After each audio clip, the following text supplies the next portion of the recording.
ID বলে hack হয়ে গেছিল, অথচ আইডি হ্যাক হয়নি তাদের। কাজেই এরা নির্বাচনের আগে নিজেদের স্বার্থ সিদ্ধির জন্য মানুষের সামনে মিথ্যা কথা তুলে ধরছে, মিথ্যা কথা তারা বলছে। এদের একটাই পরিচয়, এরা মিথ্যাবাদী। আমরা গতকাল দেখেছি যখন এই কথা বলার পরে তীব্র সমালোচনা শুরু হলো নারী সমাজ থেকে, যখন এই কথা বলার পরে তীব্র সমালোচনা শুরু হলো সমাজের প্রত্যেকটি মানুষের কাছ থেকে, তখন তারা বলছে তাদের এই আইডি নাকি ফেক হয়ে আইডি হ্যাক হয়ে গিয়েছিল। প্রিয় ভাই বোনেরা, এই বিষয়ে যারা বিশেষজ্ঞ তারা পরিষ্কার ভাবে বিভিন্ন ভাবে বলেছে যে আইডি এইভাবে হ্যাক হতে পারে না। একটি রাজনৈতিক দলের একজন সিনিয়র নেতা জনগণের সামনে নির্বাচনের আগে এইভাবে মিথ্যা কথা বলছে, দলটি পর্যন্ত মিথ্যা কথা বলছে, তাদের আইডি বলে হ্যাক হয়ে গেছিল, অথচ আইডি হ্যাক হয়নি তাদের। কাজেই এরা নির্বাচনের আগে নিজেদের স্বার্থ সিদ্ধির জন্য মানুষের সামনে মিথ্যা কথা তুলে ধরছে, মিথ্যা কথা তারা বলছে। এদের একটাই পরিচয়, এরা মিথ্যাবাদী। এরা নিজেদের সাথে মিথ্যা কথা বলে।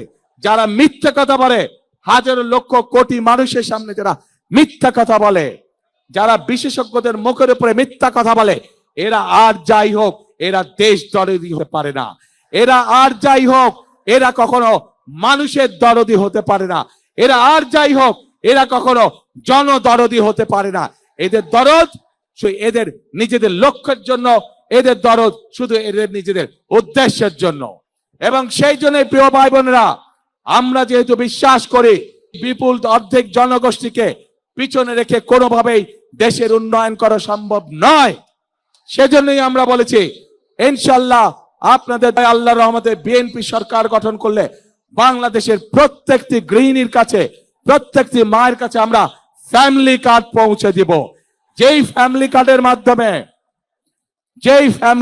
মাধ্যমে আমরা দেশের নারী সমাজকে ধীরে ধীরে স্বাবলম্বী করে গড়ে তুলতে চাই, যাতে করে এই নারী সমাজ কারো প্রতি মুখাপেক্ষী হয়ে তা না থাকতে হয়, যাতে করে তারা নিজেদের পায়ে নিজেদের দাঁড়িয়ে যেতে পারে।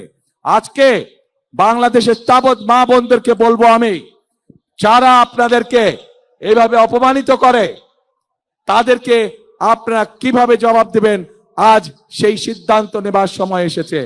প্রিয় ভাই বোনেরা, শুধু তাই নয়, চিন্তা করে দেখুন তাদের দলেও কিন্তু নারী কর্মী আছে।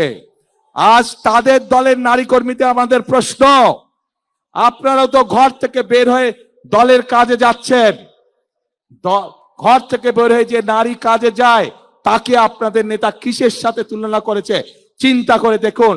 তাহলে আমাদের প্রশ্ন, ওই দলের যারা নারী সদস্য আছে তাহলে তাদের প্রকৃতি পরিচয় কি? তাদের নেতার বক্তব্য অনুযায়ী তাহলে তাদের প্রকৃতি পরিচয় কি?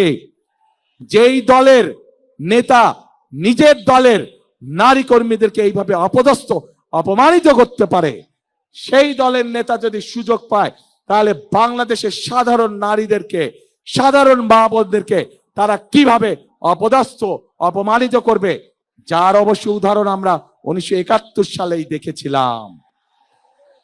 এই দেশের লক্ষ লক্ষ মা বোনদেরকে অসম্মানিত করেছিল এই দলটির পূর্বসূরি নেতৃবৃন্দ। কাজেই যাদের কাছে মানুষের কোনো মূল্যায়ন নেই, যাদের কাছে মানুষের কোনো আত্মসম্মান বোধ নেই, তাদের কাছে কখনো দেশ নিরাপদ হতে পারে না, তাদের কাছে কখনো দেশের মানুষ নিরাপদ হতে পারে না।